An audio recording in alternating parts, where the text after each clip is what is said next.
Hey there, you guys. This is going to be another channel reading for soulmates and twin flame energies. So, yeah, a lot of people have been discussing past lives, okay? I get asked this question quite a bit. There's an interest in past lives and twin flames and soulmates. Like, what was our dynamic? A lot of people have recalled certain past lives with their soulmate or twin flame. One of the very popular past lives are from Egypt, sometimes Native American culture, um, Asian culture. Um,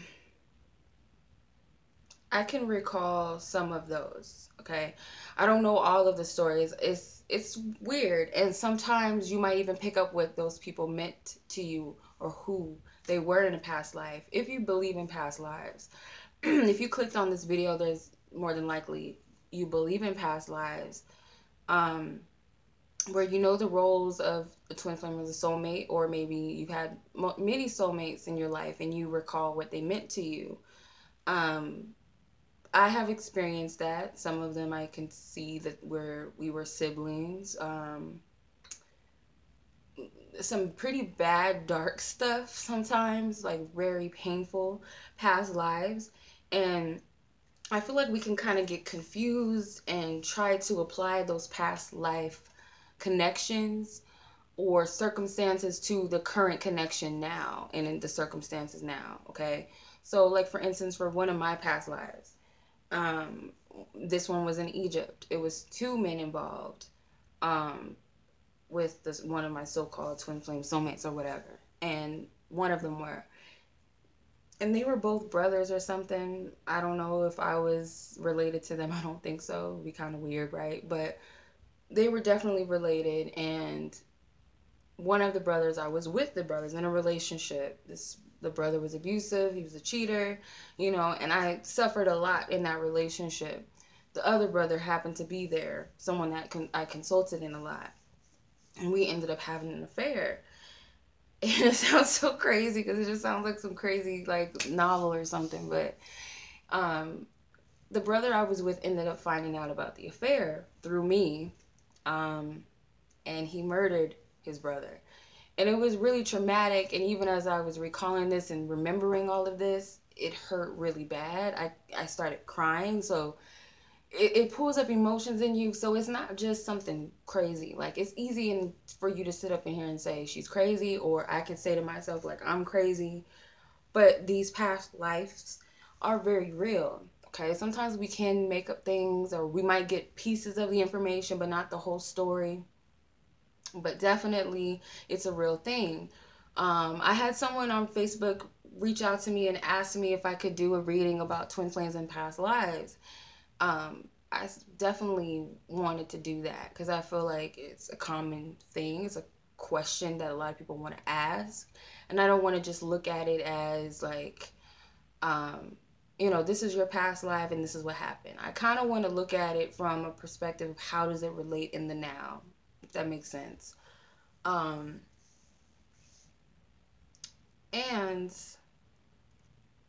what was I going to say? I forgot what I was going to say.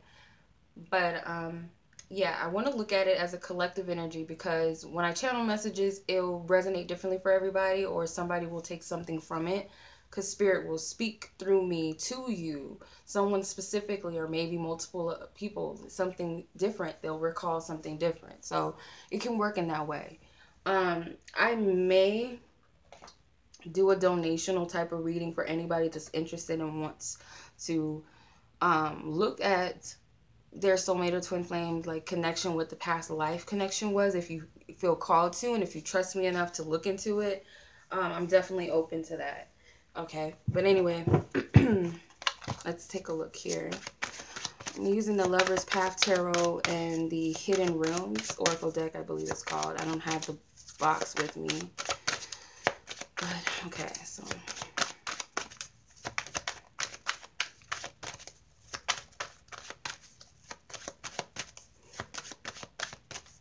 yeah, so a lot of you have like a lot of past lives that you can recall. Okay, I don't know why Mr. King of Arrows came out reversed. Okay. We have tradition at the bottom. So you guys might have had like a Romeo and Juliet type of situation where you and your twin or soulmate in that past life could not have been together for whatever reason. Society didn't agree with it. So, you know, you might have been from a different class or race of people, you know, sex, age group. Yeah, so I'll put this here because it's cute. Because it's cute. Yeah, you guys could be very young in age in these past lives. Okay. So this side represents the past life energy that is being recalled for some of you. And this represents how it's playing out in the physical, the current reality, this lifetime. Okay. So you have the Eight of Cups here. Some of you can resonate with my story. My cat did this. Okay, by the way, she did this when she was a baby. Ollie did that. With the Eight of Cups, you guys can definitely resonate with the fact that you might have lost your lover to another person. Okay. Someone like the King of Arrows is the King of Swords. This person could have been of authority, very abusive, very manipulative, might have been your husband, could have been your father, a jealous lover, okay, someone of high authority, or there could have been an air sign, or this person in this life could be an air sign, or the person that was taken from you could have been a water or air sign. But this could have ended in a death. So whether it was your death or their death, I feel like a lot of you can relate to my past life story, that your lover was either taken from you by death or you were taken by death. Something, whether it was an illness or sickness involved, it doesn't have to be in the hands of another person. It could have very well been an illness or sickness. Some of you may have lost a lover in war in a past life. I'm picking up Native American, like there was a war that broke out or something had happened in your village, or and that person got ill, or they got murdered in the process of destroying the village or something. It was a lot of deceit, a lot of backstabbing I'm hearing between you and your twin flame. Whether it was you and them backstabbing each other, or someone else had backstabbed one of you because of each other. And it caused you a lot of pain. How this energy of the Eight of Cups is playing out, you have the Lady of the Gift, generosity, receiving and withholding. Okay? So it can come in the form of guilt. Okay? You could feel guilty. Not feeling open to receive love. Not feeling deserving to give love. Okay? You might feel like a traitor. Okay? You might attract relationships that are unrequited often. Okay? I don't know where that came from, but that's just what I'm getting. Like, you might get a relationship where you're the one always giving and receiving and the other person is always taking, or you're the person that's always taking, the other person is always giving. Someone is not as invested or interested as the other. There's this guilt, this energy that you hold on to that you haven't released yet. You haven't removed that block that comes from guilt. To this King of Arrows, like I said, this could represent a very important character in your past life that you can pick up and recall. Like I said, it could be an air sign person, or it could have been a person of strong authority. One of the men in my story, I know for sure, is a Libra. So this resonates with me. The Phoenix is resurrection, surrender to change. So this person in your life could be someone who has helped you shift out of who you used to be in this life, not in a past life, but you might have been someone, you know, it could be that this is your soulmate twin flame, because usually they promote change in you. They shift you.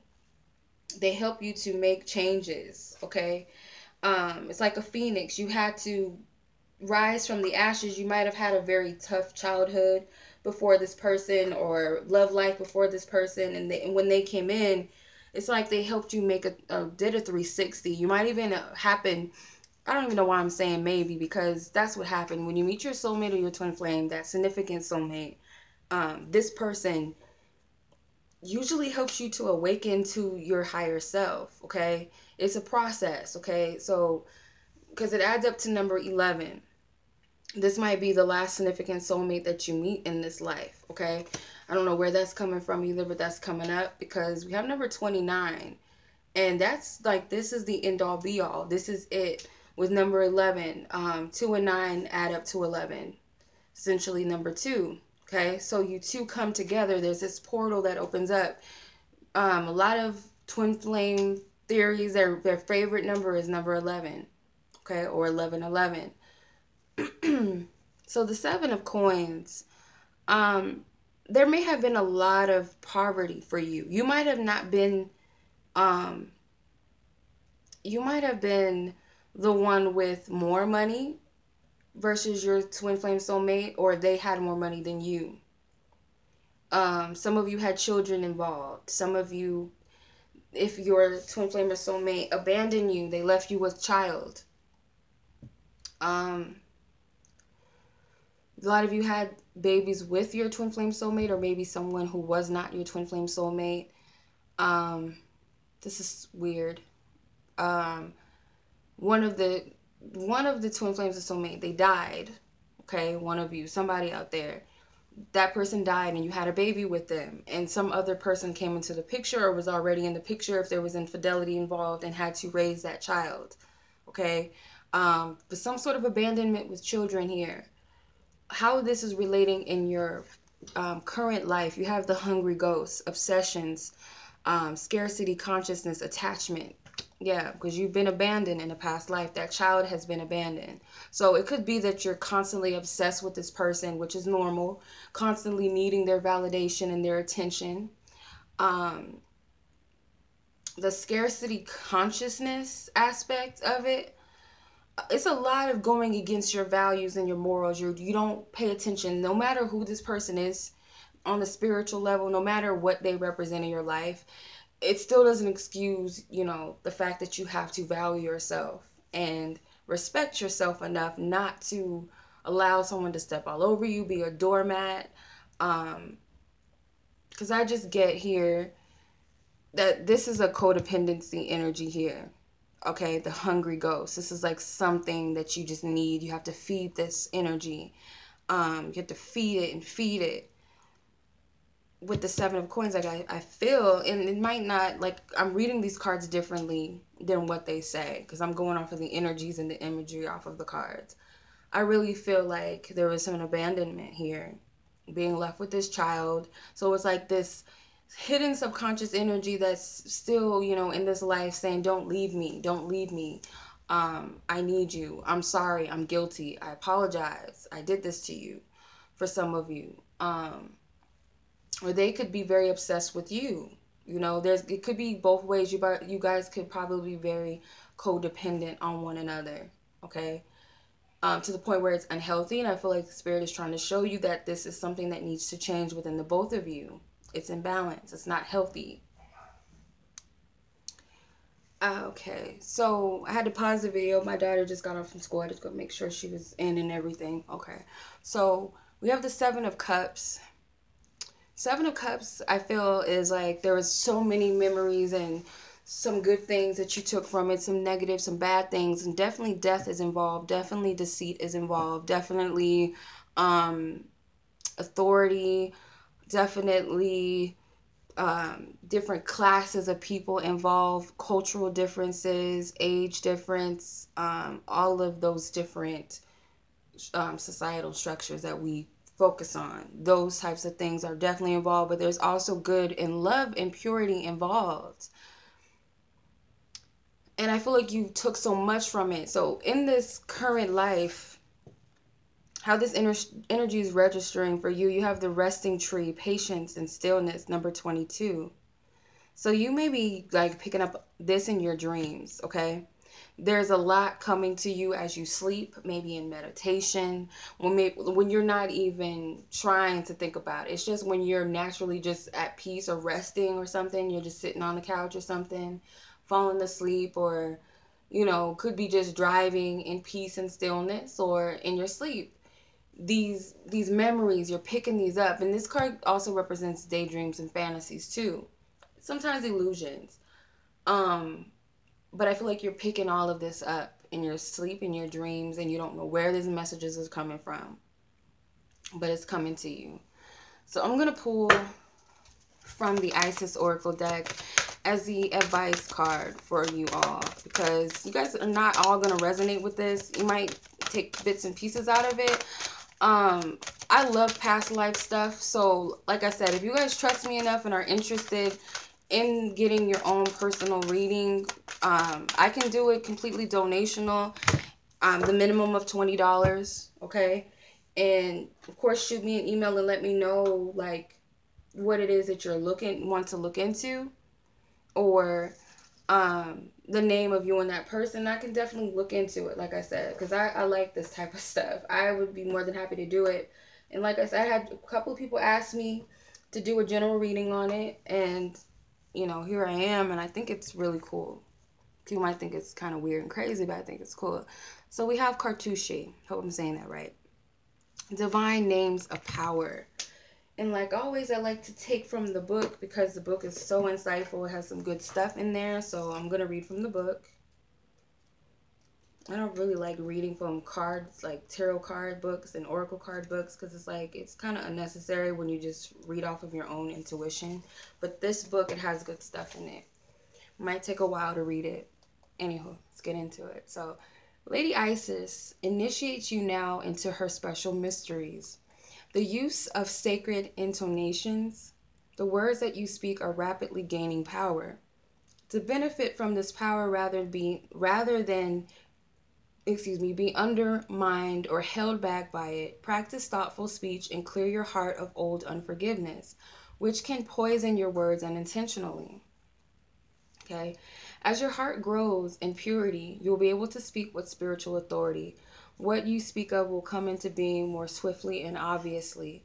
Isis is initiating you as a master healer in her sacred tradition of divine names of power. You are being initiated into the divine healing tradition of Isis herself. Isis works through divine names of power. There are sacred words of strength, magic, and power to create healing from a place of compassion and devotion to love. She honors that which is worthy of protection and uses endless determination, combined with her skill of speaking words of power, to cause life to thrive in that which is not worthy of cultivation, which would not serve life to dissipate and decline. Divine names of power are the mantras, sounds, and names of the divine in all traditions. Isis will bring you her name to begin, offered to you as a sacred gift to be worked with as a mantra of protection, of feminine grace and divinity and healing. You can use her name as she instructs you to do so in the ritual below. A word, phrase, or mantra that is given through initiation is like a light bulb that has been plugged into a lamp. The initiation switches the power on, and the use of the word by the initiated is like the lamp shining its light. If you have been interested in using your voice in some way for writing, singing, healing, speaking, or becoming a spokesperson for a particular cause that resonates with your heart, this oracle of the Cartouche brings guidance that Lady Isis honors your desire, encourages you to explore, and shall protect your process. Okay? The oracle of the Cartouche reminds you that invoking the power of speech and word for your strength, protection, and spiritual growth will work effectively for you. Sometimes thinking and saying no is the most powerful word you can say to honor personal choice and create a safe boundary for yourself. Sometimes affirming in thought and speech, I choose to see the divine within this person, place, or situation, is another way to cut through drama and use the power of word and thought and spoken expression to create powerful healing. Choose to use your words with wisdom and pure intention. keeping in mind that with power, or with more power, comes more karmic responsibility, and therefore always surrendering to the greater good and the unconditional love is a good idea. With this approach, you will gift, or sorry, with this approach, your gift will grow strong, and its effect, intentional and unintentional, will be as spiritual, clean, and helpful as possible. You will begin a greater force of love, peace, and power on this planet. This oracle of the cartouche also suggests that you discern the effect upon you of the company you are keeping energetically and physically. Sometimes the thoughts and words of others, their vibration, can enhance you or leave you feeling depleted or drained. If you are drawn into negative speaking and in order to bond or fit in with others, you are asked if it is worth it for the effect it has on your own vibration. You can use words of power to cleanse any cords or contracts that would have lower vibration into a fearful place in order to come back to love, to help you stay true to yourself, and perhaps even inspire others to think or speak more positively when they are around you. Not from a position of judgment of another's choice, but from a position of wisdom, realizing the effects of choice. Okay? All right, so I'm going to stop here. Really what I'm getting with the name of power is a lot of you feel like you don't have any, okay? So most of you may have not been of an authority in your past life, okay? You may have been a powerful person, but you may have not been, a king or a queen. Some of you were. But there was possibly somebody else even over you at that level. Okay, somebody took your power away from you. A lot of you have been raped, murdered, abandoned, abused in some other ways. And that makes you feel very powerless. And Spirit's telling you to take back your power through speaking. A lot of you have very powerful throat chakras. It's like you might say something and it'll come to pass, okay? You're good at affirmations. You may be very good at public speaking, writing, singing. Like the card says, utilize all of that. Utilize those gifts to speak power over this situation, because it's like, I feel a lot of you are beating yourselves up for this. You really genuinely feel guilty for this. Okay, so what does it serve you to be guilty? There's these blocks here. Because you do feel at a loss. You feel guilty because of it. I would suggest you guys, however you feel guided to, sit down, do a smudge, cleansing, and just write or speak out anything that comes to you that you wish to block, that you can recall from your past life, that you want to release and let go of, or to be forgiven. Or if you need to forgive specific people who played a big role in your past lives that you can recall, whether you know them in this lifetime or not. Because I feel like it's going to be a freeing experience. People don't really believe in this stuff, but it really does block you. Like I said, I feel guilty subconsciously. I didn't really recognize it, but I do. Okay? You could feel guilty for wanting to detach from a person. You could feel guilty for loving a person. You could be fearful that this same cycle will repeat itself in this lifetime, and that's not true. I feel like our past lives manifest in different energies. I don't feel like we'll ever repeat the same thing. It's just that the lessons are different, and it might manifest differently, or it could just be completely over. That whole situation is nothing. It doesn't have any relevance in this lifetime. Okay, so we could just be holding on to dead weight where we shouldn't. Okay, what did we learn from that past life? Did we learn anything? These are some of the things to ask yourself. Did I learn anything? What does it mean in this lifetime? How can I take my power back from that situation? Don't utilize it as fear. Like I said, don't fear that it's going to be repeated again. Somebody's going to die. I'm going to have kids and I'm going to be abandoned. Don't take it that way. Because all it's doing is showing you possibly a pattern that you're still carrying within yourself that you need to let go of, like that guilt, that obsessive, compulsive, that codependent energy, um, you know, whatever else you might need to release, that fear of being abused, the fear of trusting people, being intimate with people. You might have phobias of being in closed spaces. Some of you might have been in cages or something. That's what I'm hearing. Like some of you might have been abused, sexually abused, physically abused. Okay. But I send you guys much, much love. Like I said, if you're interested in this spread and you want to look into your own personal energy, I'm sure it'll be way more in depth because it's personal to you. So if you're interested, I'll leave the link below to my PayPal account. The minimum is $20. Whatever you feel guided to give. After that, if you choose to do so, is up to you.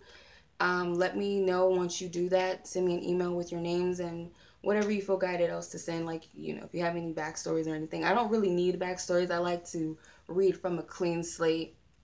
I don't really need birth dates and all of that stuff, astrological signs, none of that, because I'm not an astrologer, so I don't really need all of that. But um, yeah, that's pretty much it. I'm tired of rambling. I'm sorry. I'm gonna send you guys much love and healing on your journeys. Until the next reading, peace.